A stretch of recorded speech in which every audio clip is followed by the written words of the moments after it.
But going from data to conclusion is pretty easy because the amount of work you put into getting the data, you kind of start to learn what those data mean to the conclusion. So I concluded from all of this that the heavy metal overall affects blood pressure by making it go up, and the classical overall will make it go down.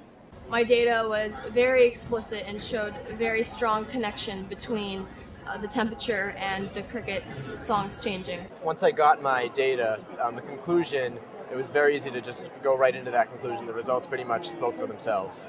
My major conclusion was that I did empower teens to sleep better, and they learned from it and improved their lives.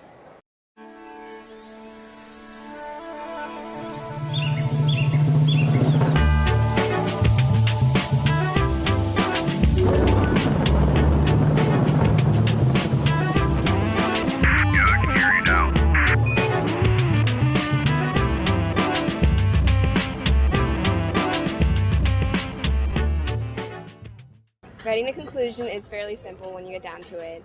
You have your data, you have your graphs, you have your previous research, you have your hypothesis, and you just have to put it all together. You have to see what you can connect. You're making connections, and you're comparing it to your purpose, you're comparing it to your hypothesis, and that's all that writing a conclusion is. It's not as difficult as it seems.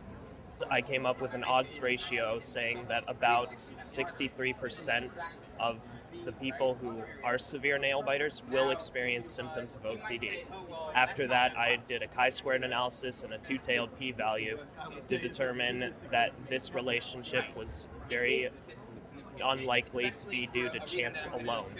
Here is a graph of the average modulus of rupture and each pitting shape. And the control had the highest average modulus of rupture, which just meant that it was able to hold the most weight. And then the narrow and deep was the one that was significantly different from the control.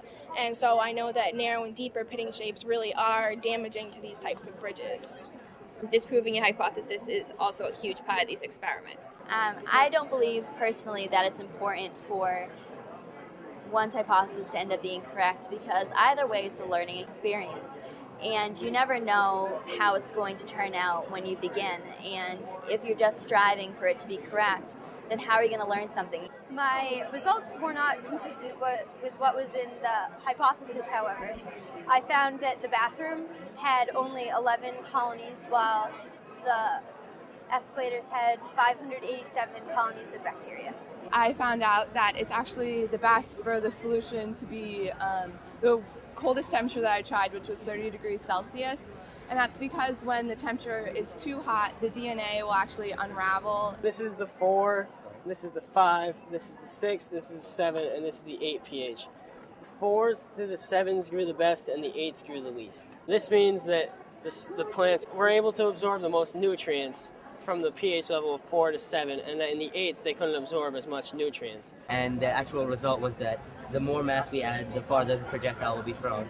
And we also changed the different fulcrum points, and we found out that the middle fulcrum point threw the projectile the farthest. None of the devices, with the exception of one, interfered with the defibrillator.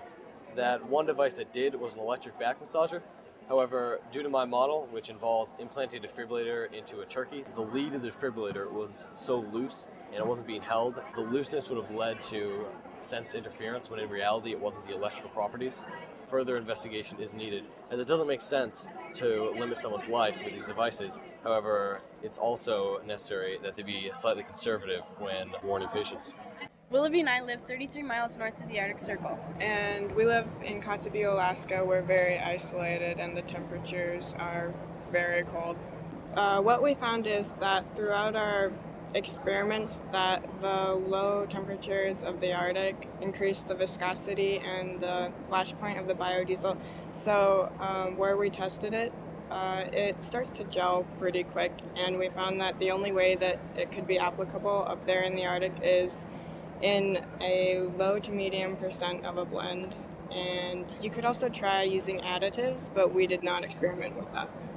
Just how conclusions are established and defended, of course, depends greatly on the nature of the study. We've seen great variety exhibited by the students' projects. And very often, there are new questions that the data really suggests that lie over the horizon of the original study, but open new vistas for very promising future research.